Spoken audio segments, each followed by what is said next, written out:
Hello, എല്ലാവർക്കും പുതിയൊരു വീഡിയോയിലേക്ക് സ്വാഗതം. ഇന്ന് വാഴപ്പൂ തോരനാണ് ഉണ്ടാക്കിയിരിക്കുന്നത്. എങ്ങനെയെന്നുള്ളത് നോക്കാം. ഒരു കടായി വെച്ചു, അതിലേക്ക് കുറച്ച് എണ്ണ വെച്ച് ഒരു സ്പൂണ് കടുക് ഇട്ട് കൊടുക്കാം.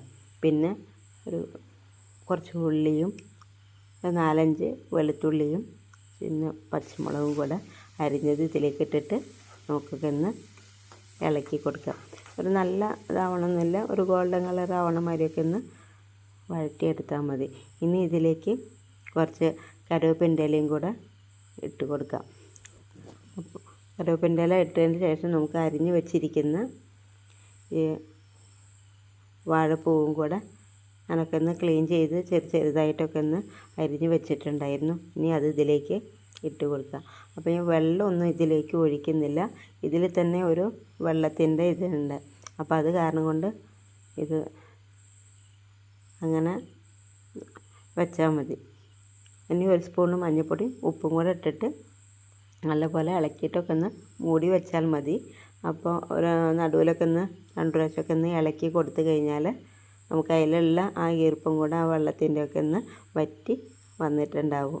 അപ്പോൾ ഇനി ഇത് നമുക്ക് മൂടി വയ്ക്കുക വേണ്ടുള്ളൂ. ഇത് ഒരു 2 മിനിറ്റോ ഒരു 5 മിനിറ്റൊക്കെയാണ് നമ്മൾക്കിത് വേവാനുള്ള സമയമുള്ളൂ. നിറയെ വെള്ളം ഒഴിച്ചിട്ടുണ്ടെങ്കിൽ അതിൽ ആ വെള്ളത്തിൻ്റെ ഇത് ഉണ്ടായതുകൊണ്ട് കുറച്ച് ടേസ്റ്റ് കമ്മിയാവും. അപ്പോൾ അത് കാരണം കൊണ്ട് ഞാൻ വെള്ളമൊന്നും ഒഴിച്ചിട്ടില്ല.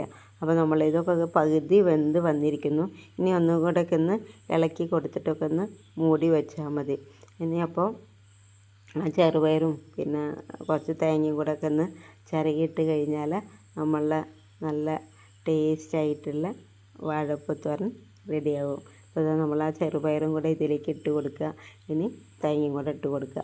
അത് കഴിഞ്ഞൊക്കെ ഇളക്കുക. അപ്പോൾ നമുക്ക് ആ എണ്ണയും പിന്നെ വെള്ളത്തിൻ്റെ ഒക്കെ പോയിട്ടുണ്ടാവും. പാടൊക്കെ നല്ല ഇളക്കി വെച്ചാൽ നല്ല ടേസ്റ്റായിട്ടുള്ള വാഴപ്പൂ തോരൻ റെഡിയായി കഴിഞ്ഞു. ഇനി നമ്മൾക്ക് ചോറിൻ്റെ കൂടെ കഴിക്കേ വേണ്ടുള്ളൂ.